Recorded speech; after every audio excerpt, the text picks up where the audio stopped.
नमस्कार, मैं हूँ स्नेहा और आप सभी का स्वागत है मेरे YouTube चैनल पर। तो अभी हम लोग जो चैप्टर कंटिन्यू कर रहे हैं क्लास 9th का, cell the fundamental unit of life, तो उसी चैप्टर को हम लोग कंटिन्यू कर रहे हैं, ठीक है। और प्रीवियस वीडियो में हम लोगों ने पढ़ा था सेल थ्योरी के बारे में, जो कोशिका सिद्धांत आया था, क्या क्या बातें बताई थी स्लाइडन और स्वान ने, उनके बारे में हम लोगों ने पढ़ा है, ठीक है। इसके बाद कुछ चीज़ें आती हैं, जैसे कि मैं आपको बताऊं, तो क्योंकि हम लोग पढ़ रहे हैं सेल, अब यहाँ पर बात आती है कि जो सेल हम लोग पढ़ रहे हैं उसका साइज, शेप, ये सब चीज़ें जो है वो क्या होंगी, ठीक है, और किस चीज़ पर ये निर्भर करेगा। तो यहाँ पर ये बात बताई जाती है कि जो कोशिका होती है, यानी कि जो सेल होती है, मीन्स कोशिका, ये जो कोशिका होती है ना, इसका अगर हम साइज, शेप, इन सब चीज़ों की बात करें, आकार की बात करें, आकृति की बात करें, माप, ठीक है, यानी कि टोटली अगर मैं इसकी संरचना की बात करूं, किसकी संरचना की बात करूं, तो इसकी जो संरचना होगी वो किस पर निर्भर करेगी, इसके कार्य पर निर्भर करेगी, यानी कि इसका फंक्शन क्या होगा, ठीक है। इसके फंक्शन के अकॉर्डिंगली इसका साइज, शेप, इसका आकार, आकृति किस तरह से दिखेगी, कितनी पतली होगी, कितनी छोटी होगी, कितनी मोटी होगी, ये सब जो चीजें हैं ना, ये सब डिपेंड करेंगी किस पर, उसके वर्क पर, यानी कि जो उसका काम होगा उसी के अकॉर्डिंगली उसका साइज, शेप, सब चीजें होंगी, ठीक है। तो इसके आधार पर हम बात करें, जैसे कि ये क्वेश्चन ज्यादातर आता है कि सबसे बड़ी कोशिका कौन सी है और सबसे छोटी कोशिका कौन सी है। अगर हम वैसे सबसे बड़ी कोशिका की बात करें, अगर हम सबसे बड़ी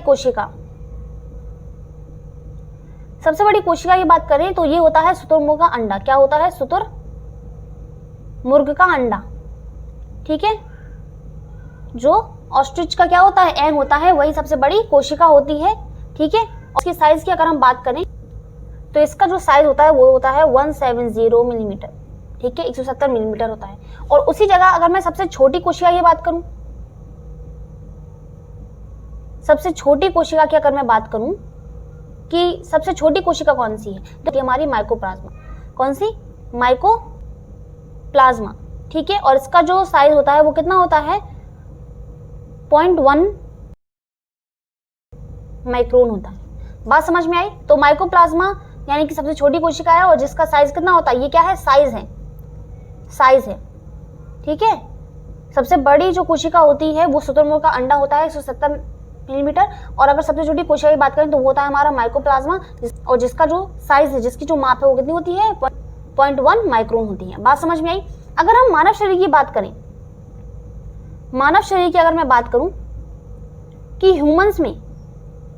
ह्यूमन बॉडी में सबसे बड़ी और सबसे छोटी कोशिका कौन सी है, तो मानव शरीर की अगर मैं बात करूं तो मानव शरीर में सबसे बड़ी कोशिका की अगर हम बात करें तो सबसे बड़ी कोशिका जो होती है वो हमारी होती है ओवम, यानी कि अंडाणु। ओके, क्लास 10th में भी आप इससे थोड़ा बहुत परिचित हो जाओगे, ठीक है। फिर आप लोग आगे चलकर यानी 12th क्लास में आप लोग पढ़ोगे। और सबसे छोटी कोशिका की अगर बात करें, तो सबसे छोटी कोशिका की बात करूं मैं अगर, तो ये होती है हमारी स्पर्म, यानी कि शुक्राणु। और सबसे इंपॉर्टेंट चीज कि ये दोनों ही क्या हैं? इन कोशिकाओं में बनने वाले क्या हैं? गैमीट्स हैं, ठीक है। क्या है? गैमीट्स हैं, यानी कि युग्मक है ह्यूमन बॉडी में। ओके, बात समझ में आई?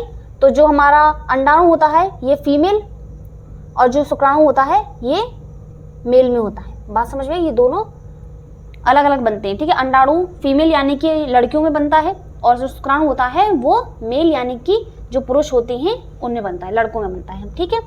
अच्छा, अभी जैसे कि मैंने बोला कि देखो साइज अलग अलग होता है, शेप भी अलग अलग होता है, ठीक है। जैसे हम लोग ब्लड सेल की बात करें, ठीक है, और सेल की बात करें, तो ये सब इनका साइज, इनका शेप अलग तरीके से होता है ना। तंत्रिका कोशिका देख लो आप, इस तरह की होती है, कोई छड़ जैसे आकार की होती है, इस तरह की होती है ना। और अगर हम ब्लड सेल की बात करें तो इस तरह से होती है। तो ये अलग अलग शेप, साइज, ये सब चीजें होती हैं, है ना, ये सब चीजें होती हैं। वहीं अगर पेशी कोशिका की हम बात करें तो वो कुछ इस तरह से होती है, पेशी कोशिका, होती है ना, पेशी कोशिका इस तरह से होती है। तो ये जो साइज और ये शेप जो वगैरह जितनी भी चीजें हैं ना, ये उसके वर्क पर डिपेंड करती हैं कि जो सेल है, जो कोशिका है, उसका काम क्या है। ओके, और यहाँ पर मैंने सेल की संख्या यानी कोशिका की संख्या के आधार पर मैंने बताया था कि जो कोशिका होता है वो 2 तरह का होता है। ठीक, मैंने आपको बताया था कि कोशिका की संख्या के आधार पर,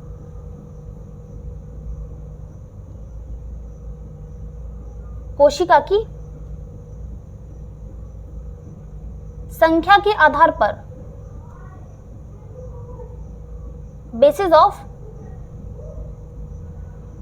नंबर ऑफ सेल, कोशिका की संख्या के आधार पर मैंने बताया था कि जो जीव होते हैं, जो जीव यानी कि जो ऑर्गेनिज्म होता है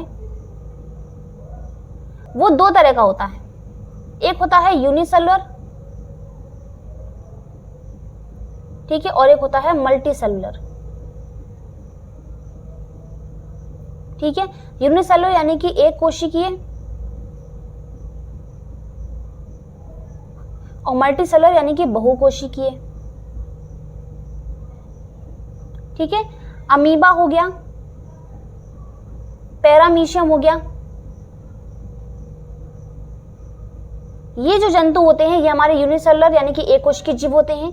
और इसके अलावा प्लांट्स यानी पेड़ पौधे, एनिमल्स यानी कि हम भी, ठीक है, जीव जंतु, ये सब क्या होते हैं, ये हमारे मल्टी सेलुलर ऑर्गेनिज्म यानी कि बहुकोशिकीय जीव होते हैं। अब यूनिसेलुलर ऑर्गेनिज्म का मतलब होता है जिनका शरीर केवल एक कोशिका से बना हो। बात समझ में आई? या फिर एक ही कोशिका हो उसकी शरीर में, एक कोशिका से बना हो। बात समझ में आई? ऐसे जीव जिनका शरीर जो है वो एक ही कोशिका से बनाया हो और एक ही कोशिका में उसके जितने ऑर्गेनल्स होंगे वही सब चीजें करेंगे, यानी कि डाइजेशन, एब्जॉर्प्शन, एक्सक्रीशन, ये सब चीजें जो हैं, यानी पाचन, अवशोषण, ये सब चीजें कौन करेगा? उसके अंदर, यानी कि एक सेल के अंदर ही ये सब चीजें होंगी, यानी इसके जो पार्ट्स होते हैं वही करेंगे। ओके, बात समझ में आई? तो कोई एक पर्टिकुलर ऑर्गन यहाँ पर नहीं बनता है। बट अगर हम मल्टी सेलुलर ऑर्गेनिज्म की बात करें तो जिनका शरीर